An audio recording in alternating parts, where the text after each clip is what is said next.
And when it comes to military operations and government missions, there's often more hidden beneath the surface than meets the eye. Classified files, redacted reports, and vague explanations leave much to the imagination. And in the case of a particularly large U.S. naval expedition in 1946 to 47, many believe what we were told was only part of the truth. Officially labeled a training mission, Operation Highjump has since become the centerpiece of one of the most mysterious conspiracy theories of the 20th century. Some claim it involved a lost Nazi stronghold. Others believe it led to a shocking encounter with a civilization hidden beneath the Earth's crust. This is the story of Operation Highjump, and what might really have been discovered in Antarctica.at. The bottom of the world lies Antarctica, the coldest, driest, and windiest continent on Earth, stretching over 5.5 million square miles. It is a frozen wasteland virtually untouched by humanity, apart from scattered research outposts and the occasional expedition. Despite its harsh environment, Antarctica has long attracted explorers, scientists, and world powers hoping to uncover its secrets or stake a claim. In the early 1900s, various nations, Britain, Norway, France, Japan, and the US, sent explorers to map the land and study its climate. But it wasn't just for science. The continent was seen as a potential treasure trove of untapped resources. Whoever controlled it, some believed, could gain global influence. Then came Hitler's Germany. In 1938, as tensions in Europe edged toward all-out war, Adolf Hitler approved a top-secret expedition to Antarctica. Publicly, it was to find whaling territory to secure oil and fat supplies. Privately, many believe the Nazi regime had much deeper motivations. Led by Captain Alfred Richer, the expedition used the MS Schwabenland, 2 aircraft, and a team of over 80 men to explore the region now known as Queen Maud Land. There, they dropped metal swastika flags across the terrain and named the area New Swabia. According to official records, the mission returned to Germany by early 1939 with no permanent base established. But conspiracy theorists argue otherwise, that the Nazis found something in the ice and quietly began building a fortress far from the prying eyes of Allied forces. Here's where the story gets strange. High-ranking Nazis, including Heinrich Himmler, were obsessed with ancient myths, lost civilizations, and the so-called Aryan race. Some of them believed in a bizarre idea known as the Hollow Earth theory, a centuries-old concept that our planet isn't solid, but contains vast inner chambers, even entire ecosystems, beneath its crust. One early version of the theory suggested there were hidden openings at both poles, gateways into this underground world. It's claimed that the Nazis sought out these entrances, possibly finding one in Antarctica.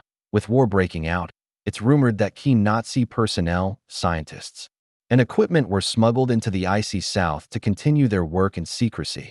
And if that sounds far-fetched, consider that after Germany's defeat in 1945, several Nazi submarines turned up in South America months later, long after the war had ended. What were they transporting? No one knows for sure. Just 1 year after the war ended, the United States launched the largest Antarctic mission in history, Operation Highjump. Officially, it was a training mission designed to test equipment and personnel in extreme cold.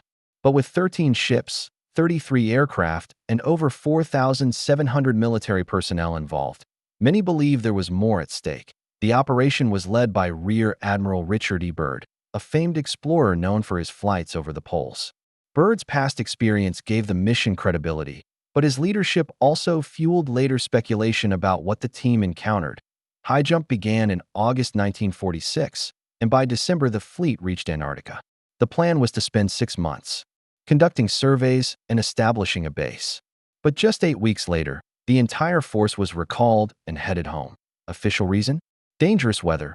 Unofficial theories? Far more sinister. After returning from Antarctica, Admiral Byrd gave an interview to a Chilean newspaper.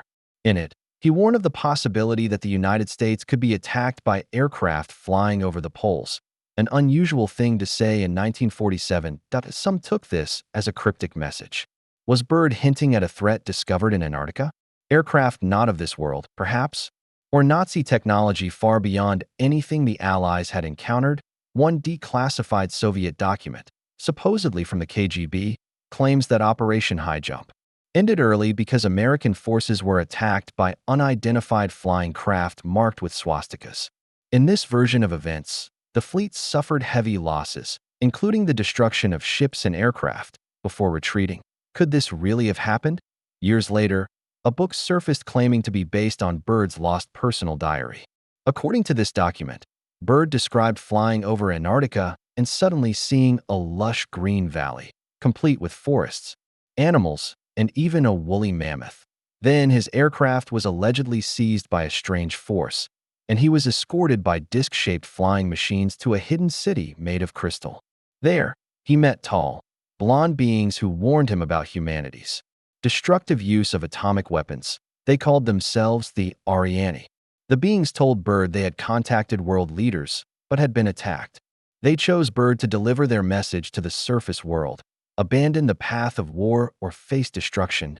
He was then returned to his plane, unharmed, and sent on his way. Of course, no verified records confirm this diary's existence, and many point out a glaring problem. Byrd was in Antarctica at the time, not the Arctic as the diary claims. Was it a fabrication, a confused retelling, or something deliberately altered? There are two major narratives in the Hollow Earth conspiracy. Point 1 suggests the Ariani are peaceful and simply want to protect the planet from nuclear destruction. The other paints them, or the technology they gave to the Nazis, as hostile, leading to the attack on Operation Highjump. Some theorists merge both ideas, that the Nazis discovered the inner world first, formed an alliance, and weaponized the Ariani's technology. Others believe the Ariani are separate from the Nazis entirely and were simply mistaken for them due to their Germanic appearance and swastika-emblazoned ships. Then there are those who claim the U.S. retaliated with nuclear weapons, bombing the supposed Nazi base in Antarctica from the air. There's no official record of this, but 3 high-altitude nuclear tests did take place nearby in 1958 under Operation Argus. Coincidence? Amid all the speculation, there was one documented oddity during Operation Highjump, in February 1947.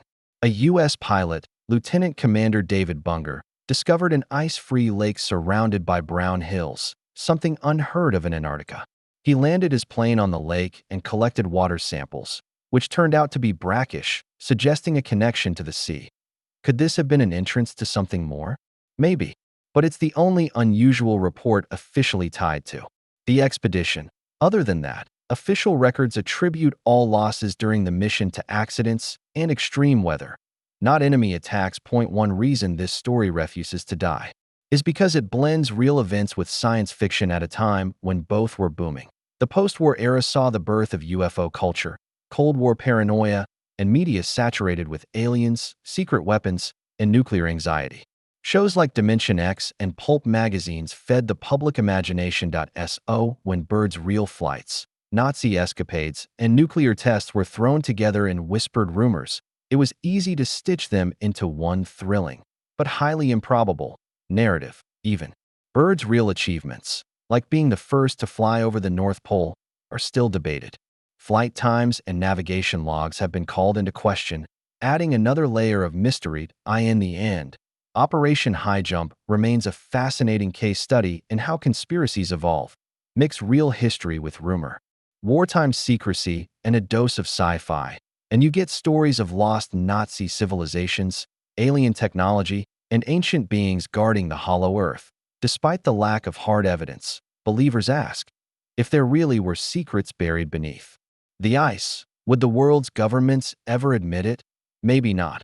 Until we explore every inch of Antarctica, or until someone opens a door in the ice. This story, like the frozen continent itself, remains shrouded in mystery.